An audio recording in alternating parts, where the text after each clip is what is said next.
So,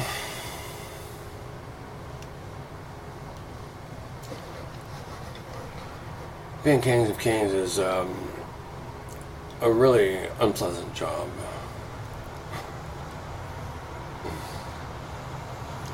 I wouldn't want my son to have to do this job. I wouldn't anyone else ever to have to do this job. Anyway, so just so my darling brides understand that behind the urgency,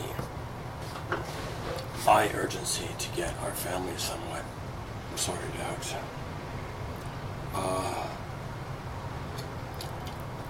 underlying part of that urgency, I'm not saying anywhere near all of it or close to all of it or even halfway, but certainly some of it. I don't buy newspapers very often. I don't own a TV. I don't watch television, on the internet, and so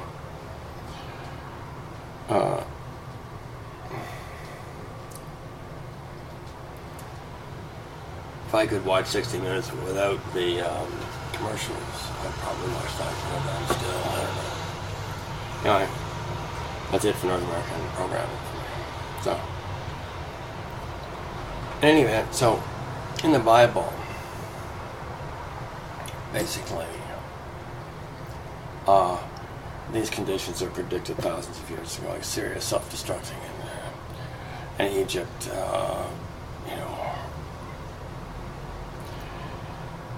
a huge force for just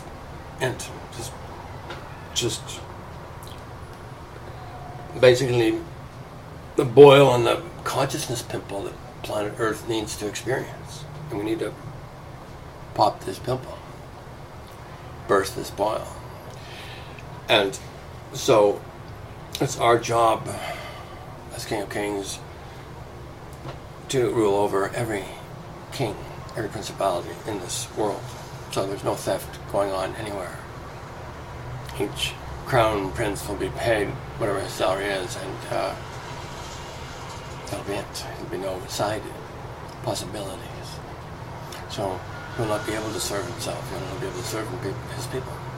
And once you choose for that job, and you succeed in being given that job, there's not much that's going to allow a person to deviate much from the true. At all from the true, really. Not a fraction of a millimeter. So reading the Toronto Star about it yesterday, I think I couldn't ignore this. I can ignore most of it, but I was unsuccessful the other day. So, see, I know the answer. I know what needs to happen to have this end. And I know I need to communicate this with sufficient clarity so that it permeates the consciousness of this planet. Understand? Like, this is completely unacceptable. This is Egypt. This is Muslims killing Muslims for money.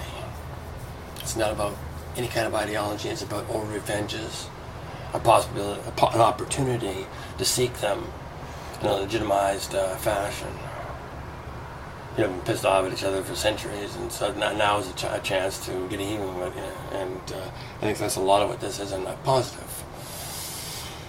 I know, so I need to understand, what, like in this Syria's issue has been known for countless centuries. I've been uninterested in finding out just what in fact the problem is in Syria. Nobody, I'm not even sure, remembers. But anyway, each day that we don't reign, my darlings, okay, each day that this is a truth,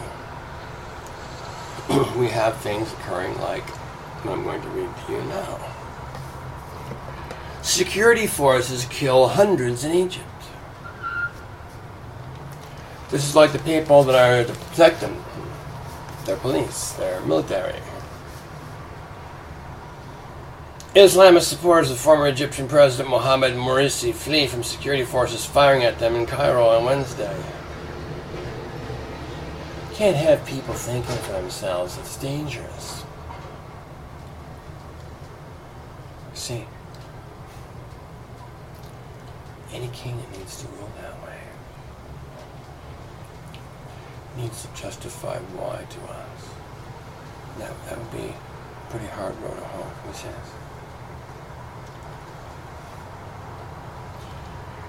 Nation state of emergency, citizens' rights suspended after troops launched blitz on ousted president supporters. You can't like this guy. It's unpatriotic to like this guy. Like, it's unpatriotic not to believe Obama's bullshit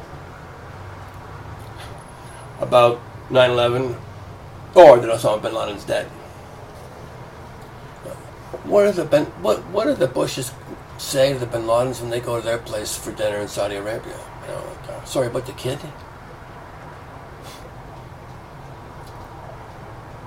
It's all a fucking game anyway. The bin Ladens are not going to sacrifice their children to the American interest. Not even one. I just imagine. I had 10 wives. My 10 wives. I'm saying to them, I'm going to sacrifice this kid for this reason. Trying to sell that for being an uphill battle. And he's got like 150 wives, 150 kids. Yeah. Oh, he was. Osama bin Laden's daddy. And he's for sure he's not going to sacrifice him to the CIA. Depends. He's got lots of that. Anyway, so, but whether it's patriotic or not, Mr. Obama, I'll believe whatever the fuck I choose, okay?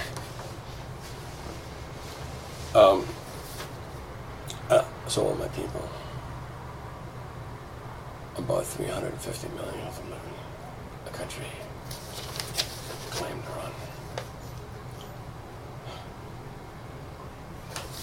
Anyway, so, oh yes, here we go. So, David D.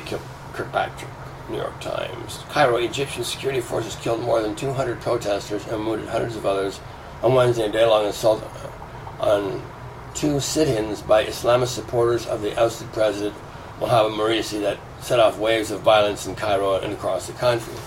So these kids are sitting in, exercising their first democratic rights, right? Like they did in the States, they're going to have a sit-in, peaceful sit-in, right? So what does the military do?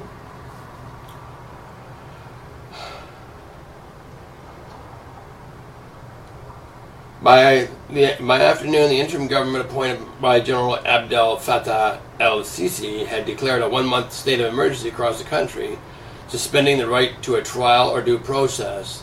The declaration returned Egypt to the state of virtual martial law that prevailed for 3 decades under President Hosni Mubarak before he was forced to step down in 2011.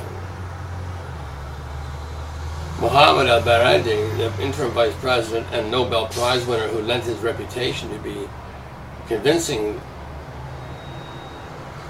the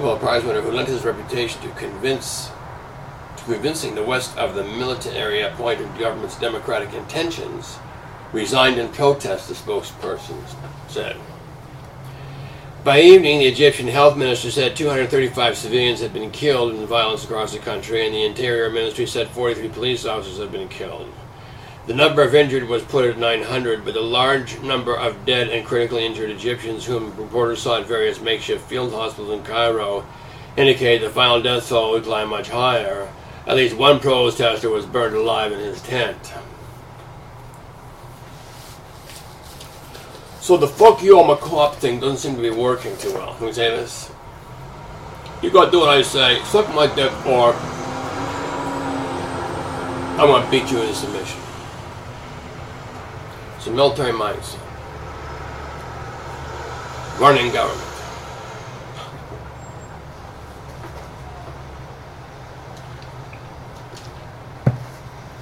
That's like the Toronto cops becoming playwrights. Really? It's unbelievable. Fucking zoo. Jurisprudence in Ontario would make the monkeys at the fucking Manhattan Monkey Zoo look brilliant. Fucking slipshod, leap from one fucking leap of logic to another, totally ignore anything germane at all in opposition to conviction. We got conviction junkies here. Cops, playwrights, and conviction junkies. When they marry, you get these kind of offspring. Like we have dressed in blue and drawn. Kid presents with a penis in one hand and a knife, a 3-inch blade in the other. Didn't capitulate to these 10 monkeys' idea which should be apropos to their station in life and dignity, etc. So proceeded to pump 9 rounds of 32 caliber ammunition to the boy and 1 taser, just for good measure, in case there's any wiggle still left in the kid. I get to get my juice off on this kid too for free. I want my cum.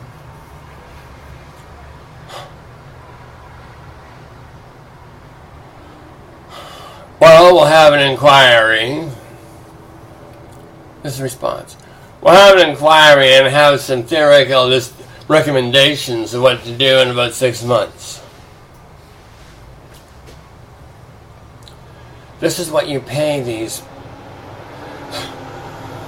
professional helpers of yours for, these mercenary fucking helpers of yours for. It's the wits. There's nobody rowing this fucking boat. Do you understand this? Bunch of fucking imbeciles. What's to think about with this? How to protect the cop. That's it. So the whole system is a slut. No, worse than a slut. Like a crab. Eat that garbage off the ocean floor. I'm passing it off as large.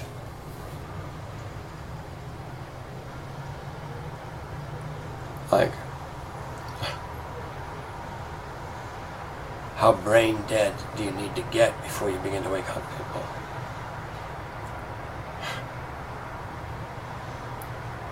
And so the officers, all 10, I think, involved, I just heard this the other day, I haven't checked this out and verified this, but I assume that all 10 are unpaid holidays.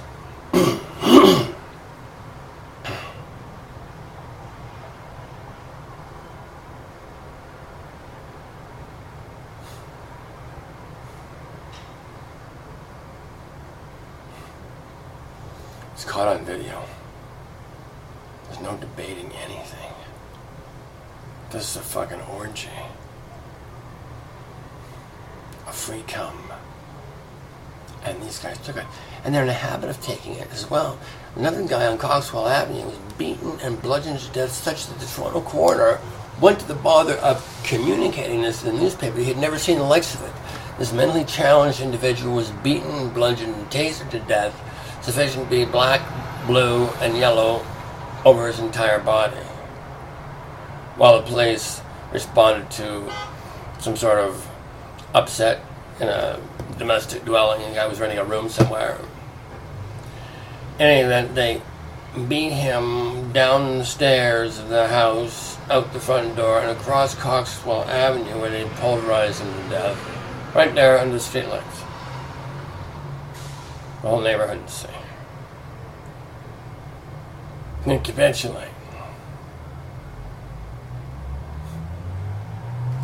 Fuck the rubber bullets.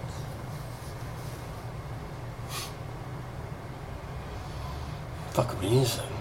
I'm a cop. I don't need to bother with that stuff. That's for peasants. It's for people without a badge.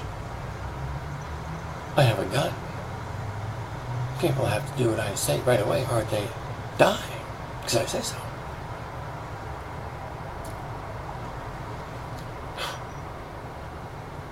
I'm a cop. I can do anything.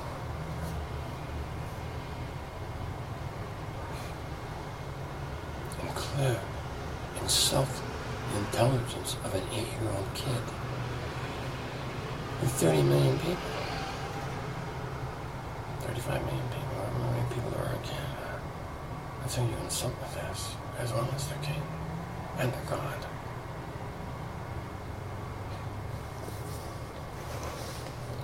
make us sick. All of it.